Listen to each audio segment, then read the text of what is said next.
সুন্দর টানবেন, সুন্দর টানবেন। প্রতিদিন লাখো মানুষ ভরসা করে বাংলাদেশ রেলওয়ের ওপর। কারোর জন্য এটি সবচেয়ে সাশ্রয়ী যাতায়াত, কারোর জন্য একমাত্র ভরসা। কিন্তু এই ভরসার আড়ালে এমন কিছু বাস্তবতা রয়েছে যা খুব কমই ক্যামেরায় ধরা পড়ে। সম্প্রতি জাহানাবাদ এক্সপ্রেসে বিনা টিকিটের যাত্রীদের ভিডিও ধারণ করতে গিয়ে দোয়েল নিউজের একজন সাংবাদিক হেনস্থার শিকার হন। কিন্তু প্রশ্ন হলো, এটি কি শুধু একটি বিচ্ছিন্ন ঘটনা, নাকি বাংলাদেশের রেল ব্যবস্থার আরো বড় সমস্যার প্রতিচ্ছবি?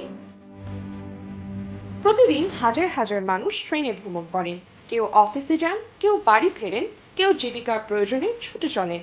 কিন্তু সেই যাত্রীদের ভিড়ের মধ্যেই দেখা যায় এমন অনেক মানুষ যাদের কাছে নেই কোনো বৈধ টিকিট, অথচ ট্রেন চলছে স্বাভাবিকভাবেই, যেন এটি নতুন কিছু নয়। এই বাস্তবতায় ক্যামেরায় ধারণ করছিলেন একজন সাংবাদিক। উদ্দেশ্য ছিল শুধু একটি প্রশ্নের উত্তর খোঁজা, কিভাবে এত মানুষ বিনা টিকিটে ভ্রমণ করছে। কিন্তু ভিডিও ধারণের এক পর্যায়ে পরিস্থিতি উত্তপ্ত হয়ে ওঠে। সাংবাদিকদের বাধা দেওয়া হয়, পরে হেনস্থার অভিযোগও ওঠে। একটি ভিডিও থেকে সামনে আসে আরো বড় প্রশ্ন।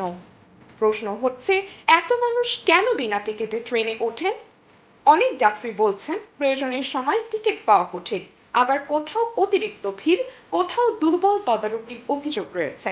এসব কারণ মিলেই নিয়ম ভাঙার প্রবণতা বাড়ছে বলে মনে করেন অনেকে। তবে এসব অভিযোগের সমাধান ও দায় নির্ধারণ করা সংশ্লিষ্ট কর্তৃপক্ষের বিষয়। জাহানাবাদ এক্সপ্রেসের ঘটনাটি হয়তো একটি দিনের খবর, কিন্তু এর ভেতরে লুকিয়ে থাকা প্রশ্নগুলো অনেক বড়। বিনা টিকিটের যাত্রী কেন?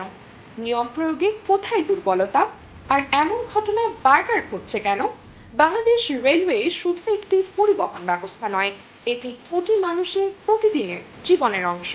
তাই সমস্যাগুলো নিয়ে আলোচনা হওয়া যেমন জরুরি, তেমনি সমাধানের পথ খোঁজাও সমান গুরুত্বপূর্ণ। কারণ একটি শক্তিশালী রেল ব্যবস্থা শুধু যাত্রা সহজ করে না, একটি দেশের অগ্রগতিরও ভিত্তি করে তোলে।